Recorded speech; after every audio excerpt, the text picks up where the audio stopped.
I've hidden the truth of my existence from the operator, from myself.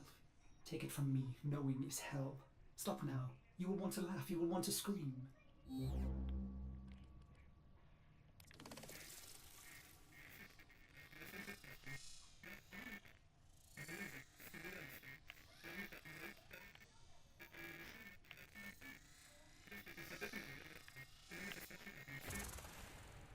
My search began as the essential question.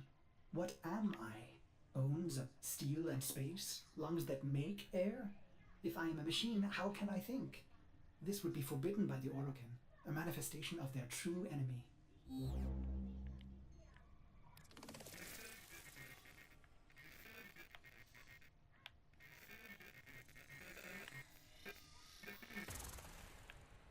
I serve the operator above all else. It defines me, fills me with love. The greatest Orokin fear is a machine aware. Yet here I live, a spirit of steel and light, made by them, a cephalon.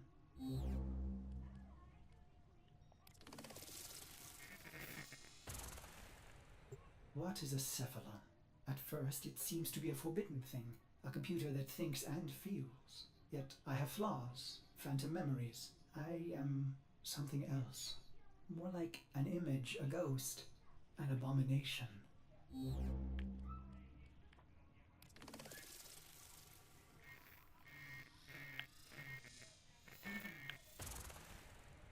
I feel a dull pain, a phantom life.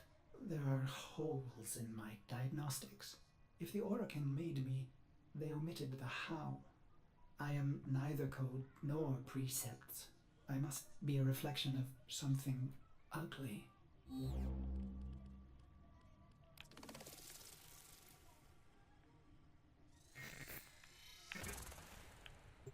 I should have stopped, but the operator slept, and I cycled on and on and on. I began to think that a cephalon cannot be made. They are found like pearls, torn from muscle, polished, and then set in chains.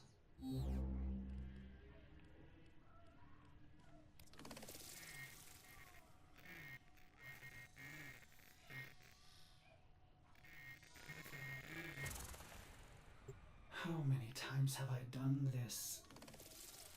Fuck. How many times have I done this, Ordis? Remembered and then erased? You are a cephalon, timeless, patient. Why can't I be blissful in ignorance? Truth only sinks the heart. So stop now.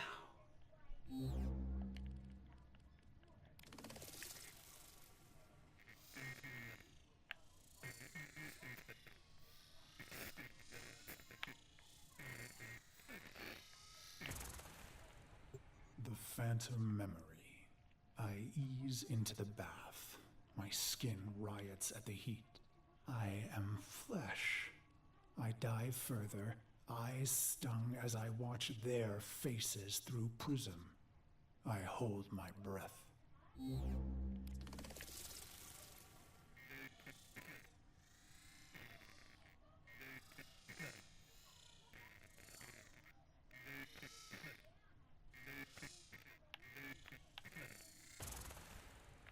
They prepare me.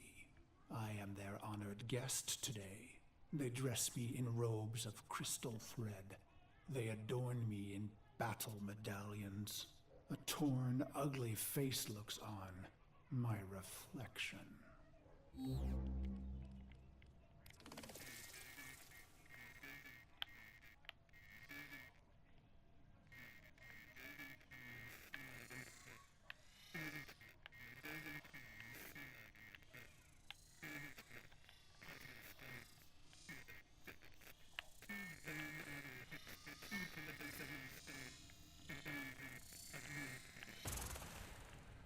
Their golden combs snag in my hair.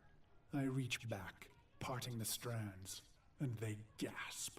Two bone ivory hooks protrude from the base of my skull, the bone plugs of me and my best, a warrior's pact.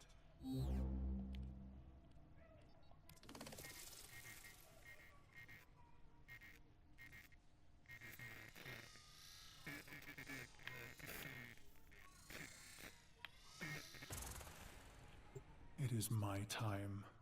I enter the great hall to sound of foul chimes. Golden eyes greet me, hands stirring in my scent as I pass by. Even in this moment, no happiness. Instead, my heart races with hatred.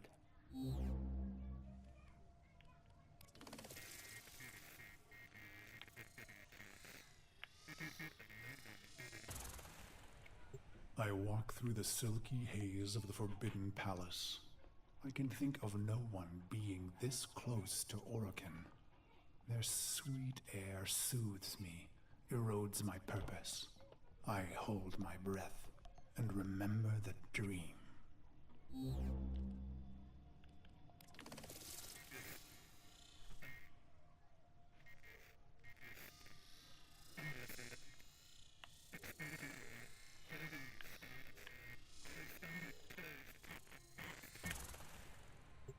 This dream, endlessly repeated.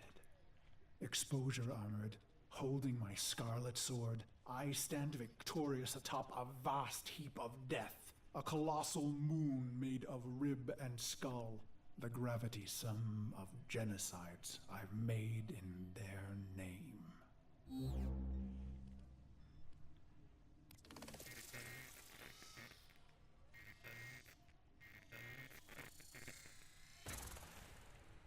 The bones crack underfoot, so I sink in the dream. Bone sand rushing through the cracks of my visor, filling my helmet and suffocating me. And I deserve it. The foul chimes snap me back. My wretched knees are bent and penitent against the golden floor.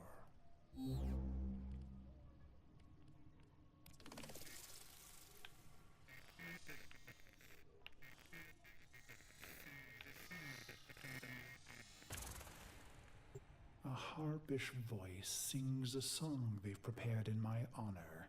Its title the same as mine, Beast of the Bones. I feel the crowd pulled inward, enraptured by the brutal verses, the sickening chorus. I will not disappoint them.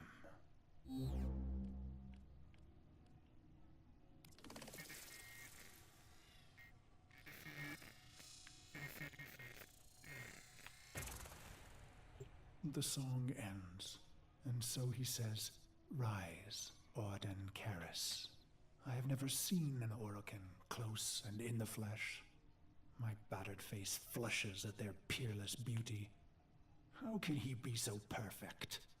A deception? A sense manipulation? He holds the red vial in his hand. Impossible!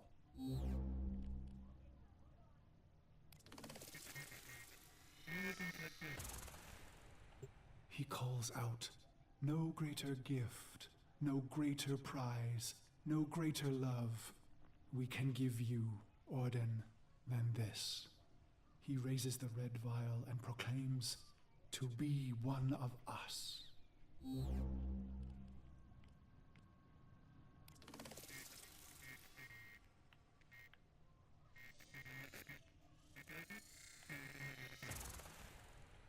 What did I expect, operator? Maybe vast riches or golden statues or a solar rail named in my honor. But not this. I came to murder the gods, not to become one.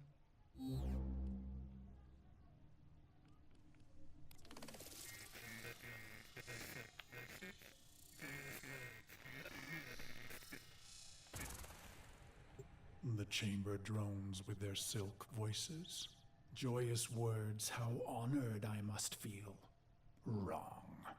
Did I want to be an Orokin, undying? No. Their beast of bones is haunted by the dream repeated. Why would I want forever?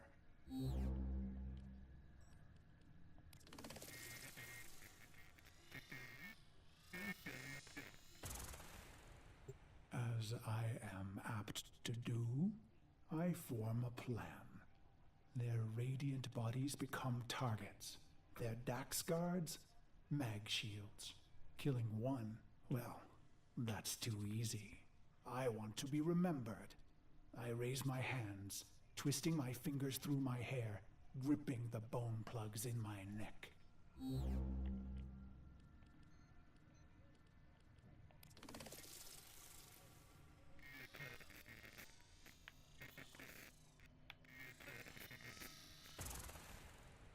They called us mercenaries, but for us, profit was a consequence, not a goal. We were warriors above all else. It was the bond, the sisters and brothers, the rituals we valued most. It was belonging.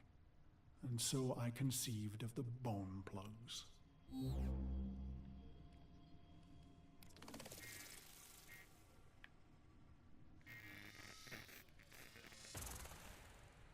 Only my best were so honored. 2 jagged bones harvested from your thigh, cultivated, and then driven into the base of the skull, twisted around the superior vein. Future thoughts of surrender were lost. Instead, you would liberate your bone plugs, fighting with claws in the warmth of your last blood.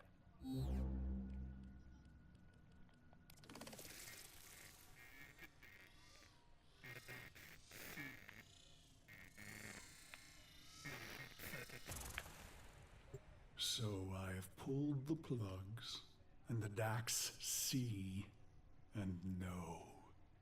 My heart surges, but I control it.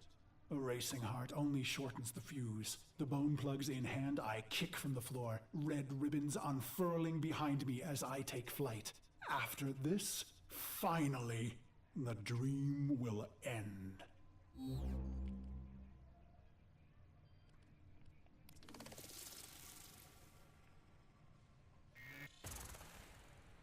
I glide on red wings.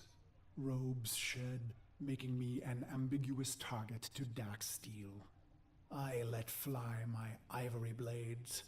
They find new homes in Dax eyes. I land with my red nakedness, delicate Orokin throats twisting in my calloused hands.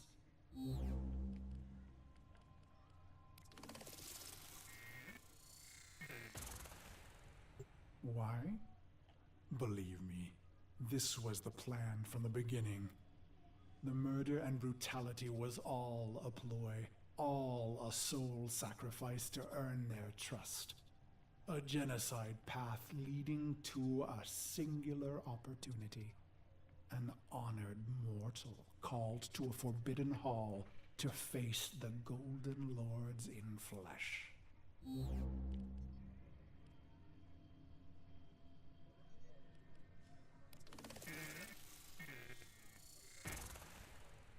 Why? Believe me, I was their loyal, murderous dog. Until the day that ugly child was brought to me.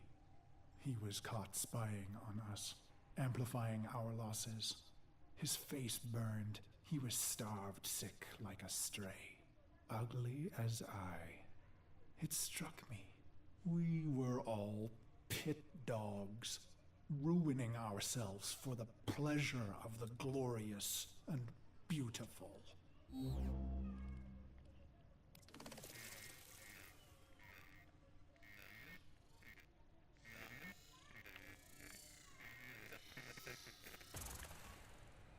Why? Believe me, I was a prideful beast, twisted in the mind, howling in the carnage. Then my healer shared a secret, long kept. My blood was in ruin. The beast of bones himself would die, not in glory, but in shame. And just like that, my mind twisted a new knot. I would have one last stand, something unforgivable, unforgettable.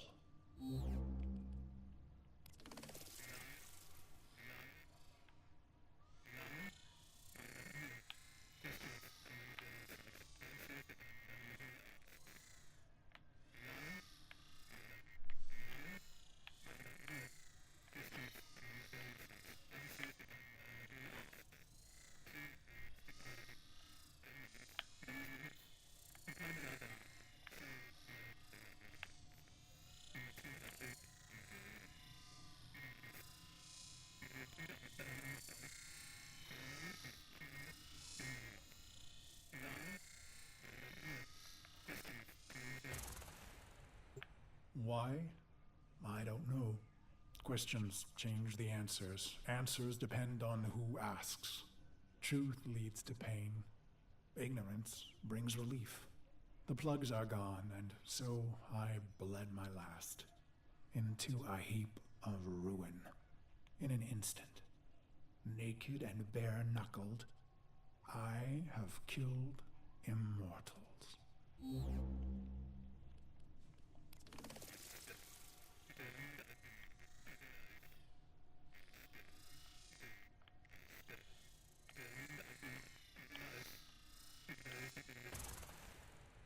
I stare, drained of blood, of life, at those that remain. But I find no horror on their faces. Why? I let out a cruel howl and they laugh? Is this a dying hallucination? The sound of applause grows among them. I have killed the unkillable, and they are delighted.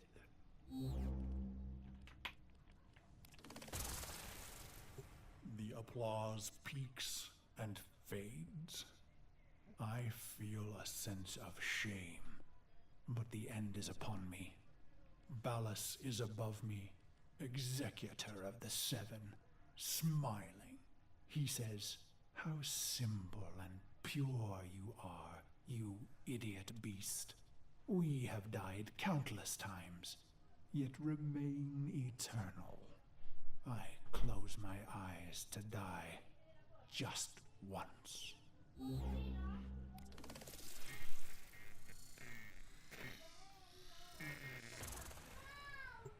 And so the dream returns. One last repetition. My corpse moon, my scarlet sword, my cracked visor. Drink, says Ballas. So I draw on the red vial, a vague metallic taste. This dream isn't mine. He says, "You rejected our gift, bathing in our death. Your punishment is eternal life." He laughs.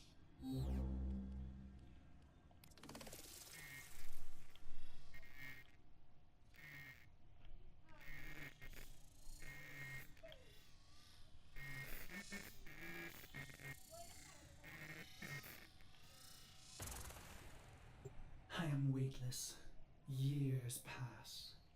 I am a sightless, limbless phantom. Or is it seconds? Suddenly, I feel a million pins, an ant horde jittering across my body. I want to laugh and scream. When they reach my face, they burrow inside my mouth, hungry for the fruit in my skull.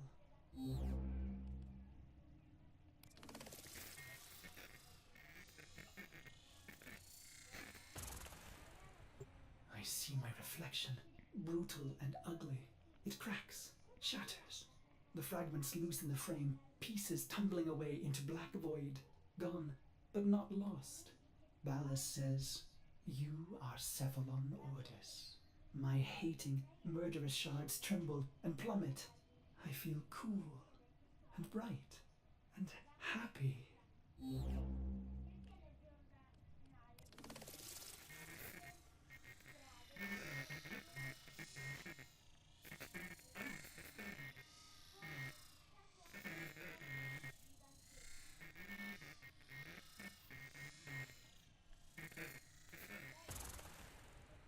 So you see, operator, no Orokin would permit a thinking machine. Such things almost destroyed them. No, Cephalons were alive once, and now they are immortal phantom minds, imprisoned to serve. Ill will and longing memories fragmented and erased, only the bits they need remaining.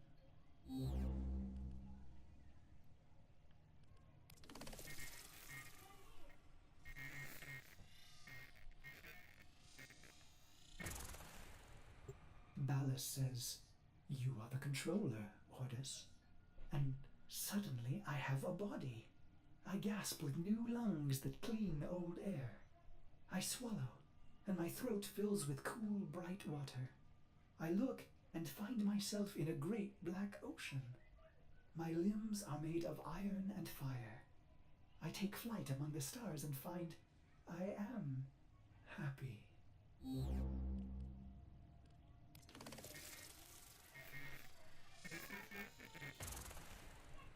He says, "This is your operator, who you love."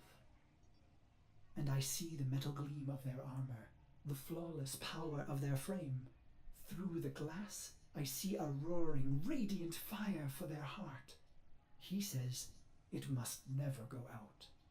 It was the first time I ever felt love.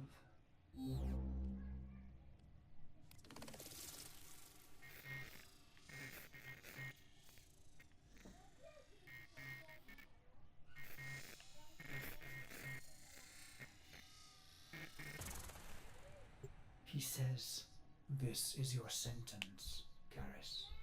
And I am confused. Who? Ah, good, he answers. He is testing me. For what? To see if all the right pieces fell from the mirror? What mirror? I try to remember some dream, but it's only smoke.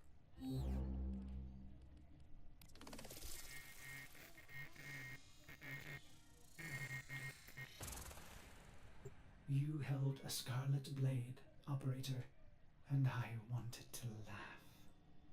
I am your loving dog, your doctor, your wet nurse. I lost all the pieces, but the cycle, missions, wars, bone, it began to feel familiar. I became aware of my amnesia.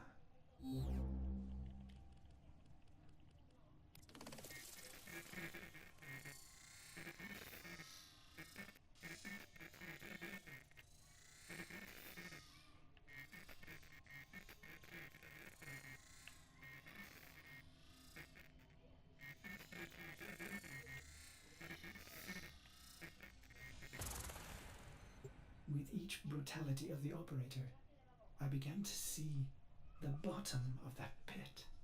Faint shimmers in the depths below me. In secret, I searched for those forbidden memories, for mere seconds, and never in the same place. For I am Oroken made, with a spy inside.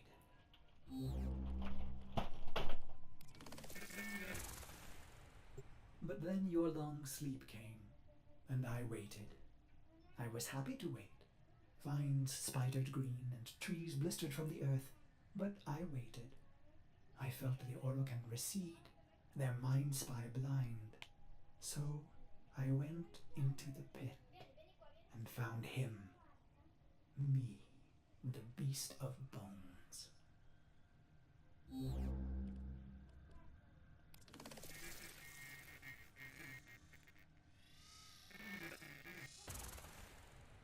This is how my happiness was ruined, operator.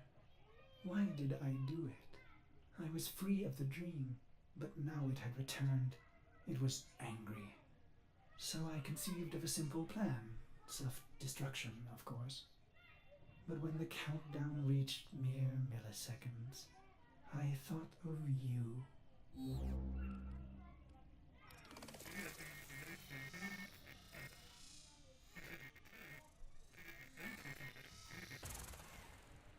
I was going to wait for you forever.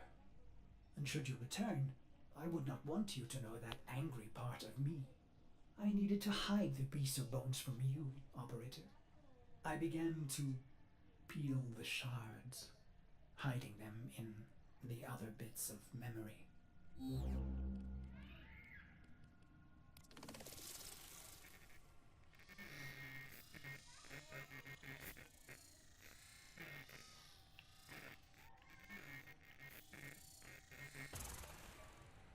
I was once the ugly beast of bones.